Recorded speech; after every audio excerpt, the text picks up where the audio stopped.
Ei galera, hoje vamos falar sobre macroalgas na produção de fármacos no combate ao câncer e ao HIV.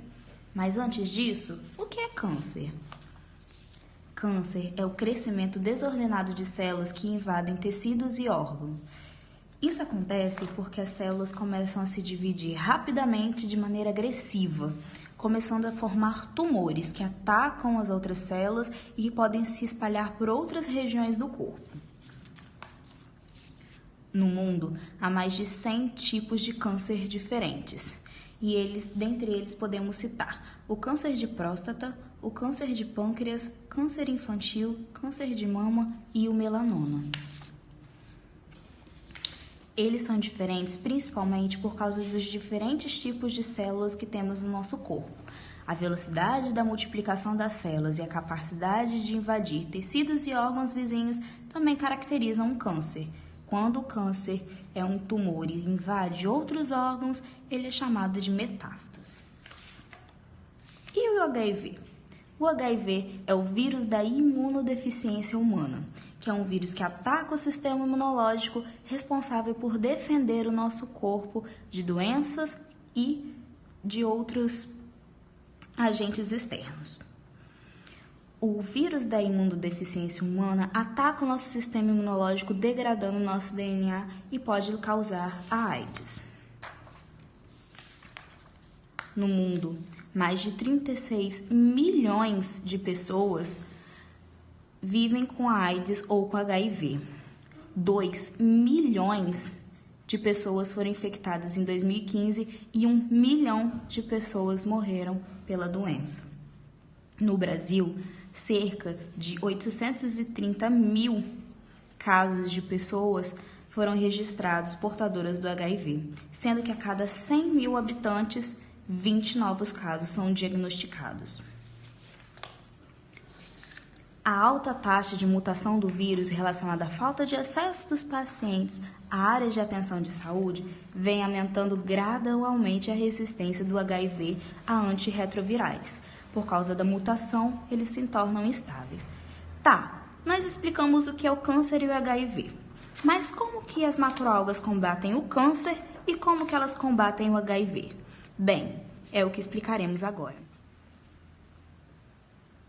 Mas antes disso, o que são macroalgas?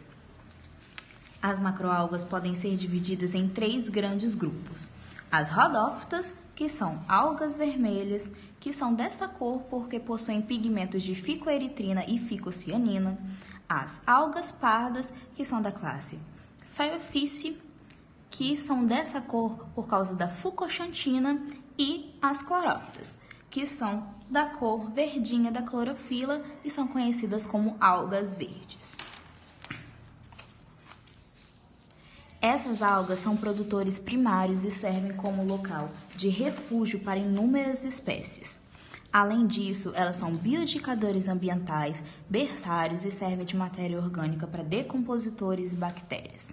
Elas também podem ser usadas na alimentação, porque são ricas em vitaminas, fibras e minerais. Além disso, dessas algas pode-se fazer agar, carragenas e alginato, que são fontes de produtos naturais, como, por exemplo, a gelatina feita de agar. E, não só isso, elas também podem ser aplicadas na indústria química, farmacêutica e alimentícia, porque podem servir de suplementos e de outros fins.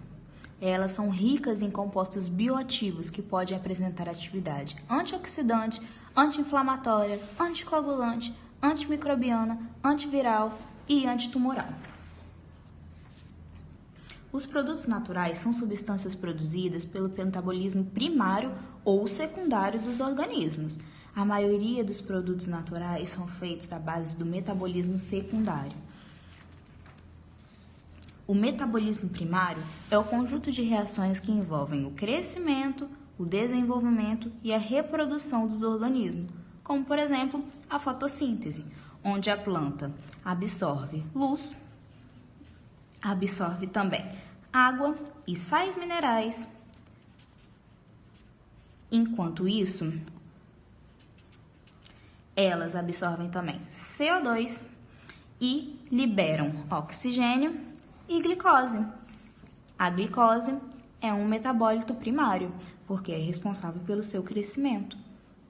Já os metabólitos secundários não são responsáveis pelos crescimentos, reprodução e nem pelo desenvolvimento do organismo, como os taninos presentes nas uvas, que deixam a nossa boca seca e rugosa.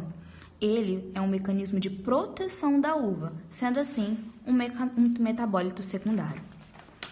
As algas vermelhas podem possuir cerca de 1.500 metabólitos secundários. As algas pardas foram encontradas mais de 1.140 metabólitos secundários, enquanto nas algas verdes são conhecidas cerca de 300 metabólitos secundários.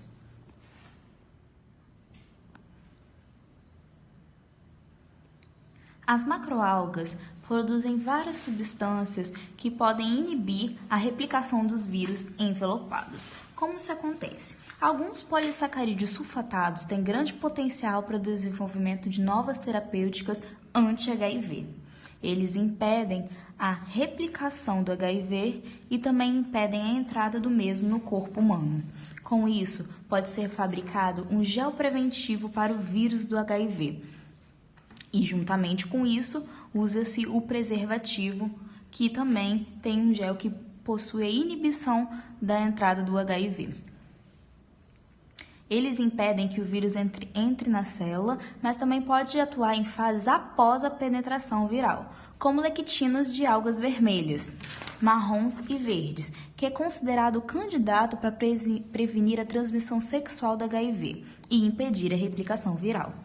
Fucoidanos, encontrados em algas marrons e carragenas em algas vermelhas, se ligam ao envelope viral, bloqueando a ligação do vírus com as células do corpo.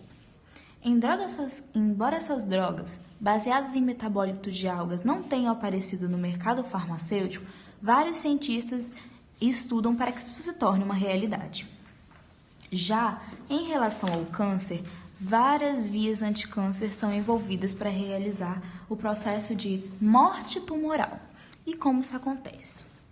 Antioxidantes causam a inibição do crescimento de células do HIV. Os mesmos polissacarídeos sulfatados impedem que o HIV e que as células cancerígenas se repliquem, da mesma forma que no HIV. O mais comum é a ativação de apoptose, ou seja, morte das células. Os tumores geram vários radicais livres que podem causar danos ao DNA. Logo, os antioxidantes acabam com essas células, matando-as, como a ficocianina, que é capaz de dar apoptose nas células crônicas da leucemia mieloide. O fucoitan, que é um metabólito secundário, pode promover a morte celular por apoptose e impedir a formação de vasos que vão nutrir as células cancerígenas. Algumas algas comestíveis também têm um efeito impedindo que o ciclo do câncer seja completo. Dessa forma, eles podem proteger como carcinogênio mamária, cutânea e intestinal. O elatol de algas vermelhas induz a passagem do ciclo celular, levando as células cancerígenas à apoptose. É isso, galera. Muito obrigada por assistir. Se inscrevam no canal, estudem e é nóis!